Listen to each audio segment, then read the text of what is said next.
All right, let's get right into it. For the longest time, the path to a successful life seemed pretty straightforward, right?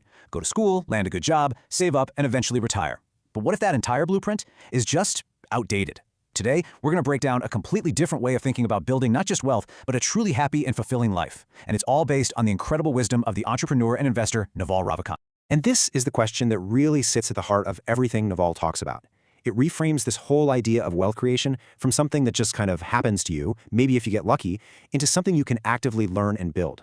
That's a huge shift in how you think, right? And it's the foundation for everything we're about to cover. So, where are we getting all this? It's all from this amazing collection of Naval's wisdom, the Almanack of Naval Ravikant. It basically lays out his entire philosophy for how to navigate the modern world to get both financial freedom and, just as importantly, some real inner peace. Now, to really get what Naval's talking about, first we have to understand what he's arguing against. So let's put the old traditional path right next to his new blueprint and see how they stack up. Okay, this table really lays it all out. So look at the traditional path. It's all about trading your time for money, a salary. You're taught to manage risk by diversifying, your 401k, a savings account, all that stuff. And the big goal, a comfortable retirement someday. But then you look at Naval's path, and wow, it's a totally different game. It's not about a salary, it's about owning equity, a piece of the business. You don't diversify, you go all in where you have a unique edge. And the goal isn't just retirement, it's real, actual financial freedom, right now. So how do you actually walk this new path? Well, it all starts with this fundamental shift, understanding that creating wealth is a skill. It's something you can learn. It's about earning with your mind, not with your time. And this right here, this is maybe the most important idea to get. Think about it. A job, even a really high-paying one, has a hard limit. You only have so many hours you can work. But equity, a piece of a business, that has literally no ceiling. It can work for you 24/7, even when you're sleeping. And that is the goal. To completely decouple what you earn from the hours you put in, to have income streams that are working and growing and scaling, completely separate from you being chained to a desk. That's what financial freedom actually looks like. So the big question is, how do you do that? Well, Naval gives us two critical tools to make this happen. Think of them as your personal force multipliers. They are leverage and specific knowledge.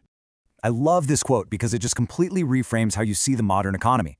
The real dividing line today isn't just about who has money and who doesn't. It's about who has leverage and who doesn't. So let's dig into what he really means by leverage. Okay, so historically, leverage meant one of two things. There was labor, getting people to work for you, and there was capital, getting investors to give you money. But both of those require someone else's permission. You have to convince people. But then there's this third type, code and media.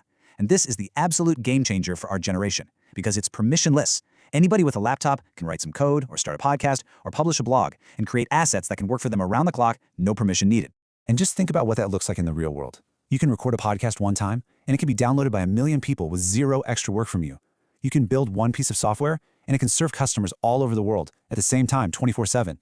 Your effort gets multiplied almost infinitely. This is how one person can now have massive, massive scale. It's the defining leverage of our time. Okay, so leverage is like a giant amplifier, but an amplifier is useless without a signal, right? That's where the second piece comes in, specific knowledge. This is not the stuff you learn in a textbook. It's that weird, unique combination of your own skills, your personality, and the things you are just genuinely obsessed with. Because here's the thing, if society can train you for it, eventually society can train a computer to do it better. So, and this is so important, you don't find your specific knowledge by chasing what's popular. You find it by following your own authentic curiosity. It's the thing you do for fun, the topic you can't stop reading about. When what you're doing feels like play to you but looks like hard work to everybody else, that's your superpower. So what does this look like? I mean, it could be a salesperson who has this uncanny natural gift for understanding people, or an artist whose style is just so unique you couldn't possibly copy it, or a founder who is just completely obsessed with solving some tiny niche problem that nobody else even sees. See, they're not just working, they're expressing something unique to them, and that's how you escape the competition. You don't try to be better than everyone else, you become the only one who can do what you do. Okay, so we've got this amazing blueprint for building wealth, but what's the point? Why do all this? Naval says that building wealth is just a tool. It's a tool to buy your freedom. But freedom to do what? Well, the real end goal is happiness. And this brings us to what might be Naval's most powerful idea of all. We're always taught that happiness is the reward we get after we achieve success. Naval just flips that whole idea on its head. He says happiness isn't a destination you arrive at. It's a skill. It's a muscle you have to practice and build every single day. And he's not talking about being giddy and excited all the time. He defines happiness as this quiet state where in this very moment, nothing is missing. It's the natural, peaceful state we're born in, but we lose it under this mountain of desires we pile on top. So happiness, from this point of view, is really the process of removing those desires and just finding peace right here, right now, no matter what's going on outside. So how do we wrap this all up? How do we connect these two giant ideas of wealth and happiness? Well, they're not separate goals at all. They are completely intertwined. And the thread that connects them is the principle of playing long-term games. If you take only one thing away from all this, let it be this. Earn with your mind, not your time. And you do that by playing long-term games. Short-term thinking is like running on a treadmill. You're busy, you're sweating, you feel like you're working hard, but you aren't actually going anywhere. The real rewards in life, I mean all of them, they come from planting a seed and having the patience to let it grow. It's all about playing the long game.